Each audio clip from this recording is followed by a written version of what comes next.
السلام عليكم. سبل التسول والشحاته انتشرت بشكل كبير قوي، وبقى ليها مراجع، يعني بقوا بيبتكروا في السبل دي، فانت بيخليك او بيستعطفك ان انت دايما تديله.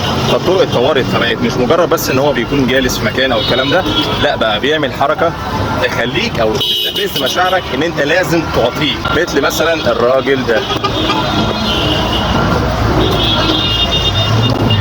طيب الفكره كلها ان الراجل ده المستلقي على الحائط دي مش اول مره اشوفه، وتقريبا ده بقى عمله اليومي. وهو كان في البدايه تشوف ان هو مستلقي كده على الحائط براسه، وكانه هموم الدنيا عليه، فبتطلع اللي في جيبك وتديهوله 1 و2 و3 و4 وهكذا. فممكن يكون استحلى الامر، او ده من الامور الجديده للشحاته والتسول. طبعا في اماكن كتير قوي بتستحق ان احنا ندعمها، تستحق ان احنا نقف معاها، تستحق ان احنا نعطيها، نركي فيها او نتصدق فيها. دايما يبقى في عندكم حسن الاختيار المكان اللي هتودوا فيه فلوسكم ان شاء الله، وربنا يتقبل صدقاتنا جميعا. طبعا حبيت اوضح حاجه مهمه، احنا مش بننتقد الراجل او بنيجي عليه، وربنا يصلح حاله وييسر له همومه ويزيح عنه كل سوء يعني. بس الفكره كلها يا جماعه ده بقى سبيل، يا جماعه الناس دي ما تستحقش، لان دي بقت طريقه للاستعطاف.